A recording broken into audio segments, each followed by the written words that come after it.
This video is an introduction to amino acids, proteins, and their functions. As a matter of fact, the word proteus means of first importance in Greek. We're going to say that proteins are polymers of amino acids that are connected via what we know in organic chemistry as an amide bond.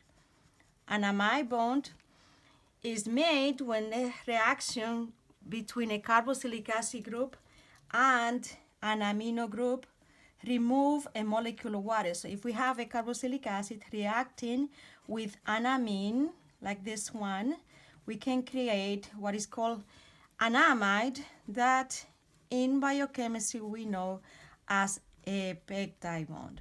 So when we create a protein, we will have a polymer of many amino acids reacting together to create peptides. When we discuss the classes of proteins, so we say proteins can be classified according to their function, how they're going to work, or according to what is the protein structure. So we are going to classify them as catalysts. That means that they are proteins that are going to make reaction go faster. So it's a protein that reacts, making the reaction go faster. So that is, in this category, we're going to have a chapter about enzymes. Enzymes are catalysts. They make reaction go faster.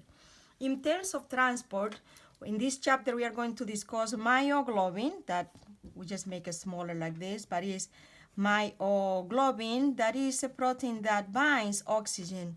Also, hemoglobin, it has the same function, but hemoglobin has 4 units myoglobin-like.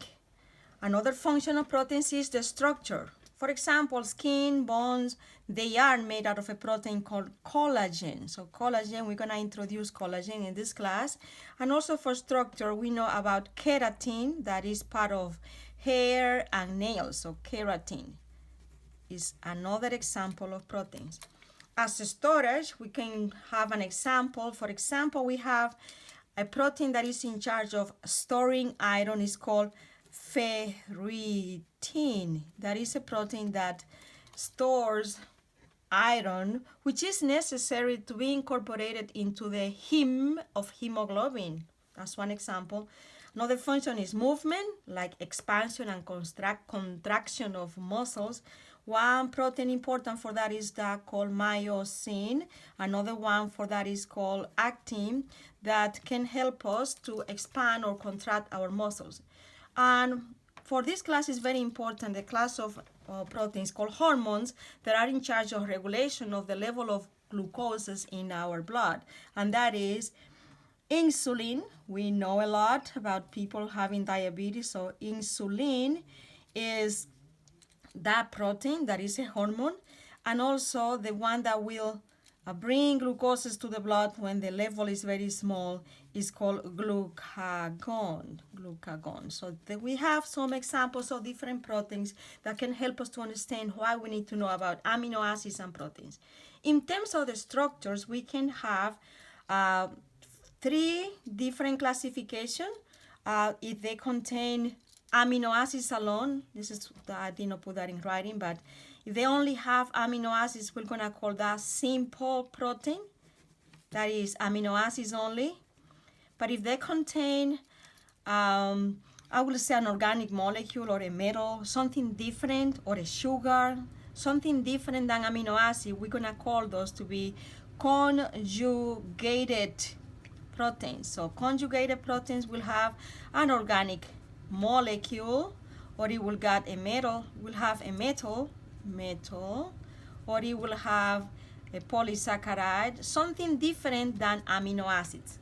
Now, in terms of being globular proteins, those are water soluble. So these are hydrophilic proteins. Hydrophilic, they love water. They will have hydrophilic amino acids on the surface. So we say that polar amino acids will be on the surface of these kind of proteins, and that's going to be called globular protein. If it's a fibrous protein, that will be some type of like keratin.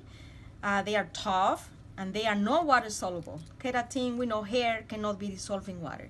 And inside out proteins are those that they will have hydrophobic amino acids on the surface because they will be part of membranes, and hydrophobic tails of phospholipids cannot be in direct contact with polar amino acids. So this will have hydrophobic amino acid on the outside and hydrophilic amino acids in the inside to be in contact with polar substances that can be transported from the outside to the inside or vice versa in a membrane.